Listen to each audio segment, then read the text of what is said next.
This next individual is our ALS Canada ambassador. She's an advocate. She was an advocate at the University of Ottawa at the ALS Research Forum and at the All-Party ALS Caucus on Parliament Hill. Please welcome, with a warm round of applause with all of our heart, Carol Skinner.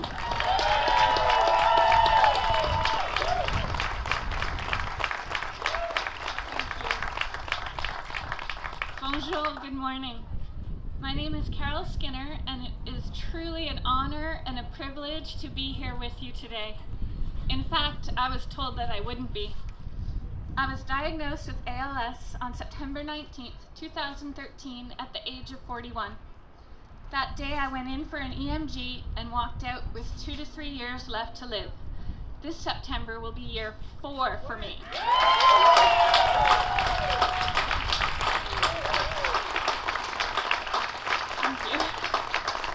ALS has yet to steal my voice, as those around me know, and that is why I'm here today. For those we have lost, those who are living with, and those yet to be diagnosed.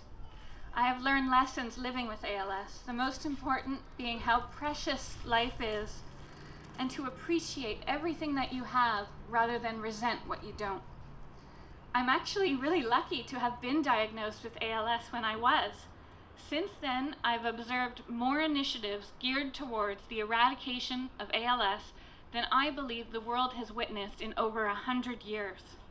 In my short lifetime living with ALS, I have seen, in 2014, the Ice Bucket Challenge blew up.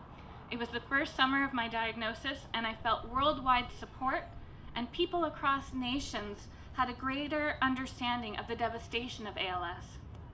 In May of 2015, with the help of Ottawa's ALS advocate Brian Parsons, the compassionate care benefit in Canada was increased from 6 to 26 weeks.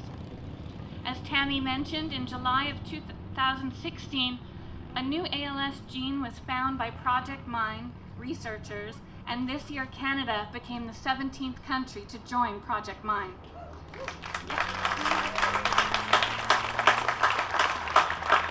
And as Travis, my amazing husband, everybody knows Travis, I can't speak enough about him, but he loves this next one because even computers are getting in on the action.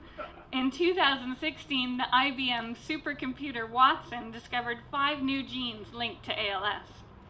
There are many promising clinical trials underway, and even a new drug has just been approved by the FDA in the US. In October of 2016, parliamentarians and senators of all parties of the federal government came together to form an ALS caucus.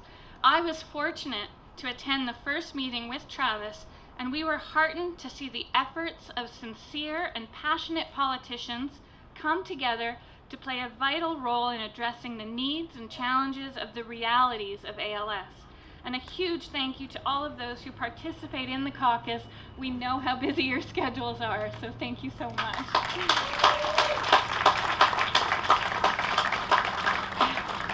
And let me tell you, it's paying off, because in April of this year, Motion 105 passed unanimously with a 280-0 vote.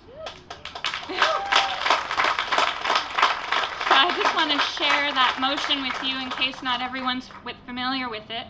It states that the House Parliament combats ALS via research and awareness, and it calls on the Canadian government to increase the funding for ALS research and to substantially increase national efforts to develop and launch a comprehensive strategy to assist with the eradication of ALS at the earliest opportunity.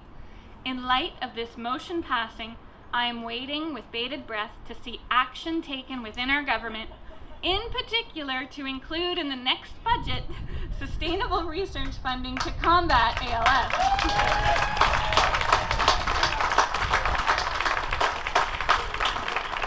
And as was mentioned, in order for this to happen, our community must be vigilant in our advocacy efforts and keep knocking on those doors. This is what has happened since I was diagnosed almost 4 years ago. Imagine what could happen in the next few years. I have to give a shout out to my team, the Living, Loving, Laughing Walkers, and all our generous donations. I love you guys. Thank you so much to the ALS Society of Canada for supporting us, for their relentless work in advocacy and care. Leanne Johnson, you're a rock star. And Tammy Moore, you lead with strength and conviction. Thank you. I have to thank the caregivers. You know, I know they're not forgotten, but I almost feel they suffer more than we do. They tell us we are worth it and that it's a privilege to help us. I can't speak about my husband now because I got to get through my speech, but he's the best man on the planet. Travis, I love you.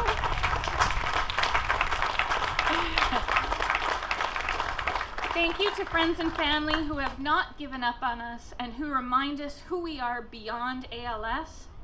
I have to give a shout out. Thank you, my mom and dad. Please wave. They're here. They're always there for me, no matter what.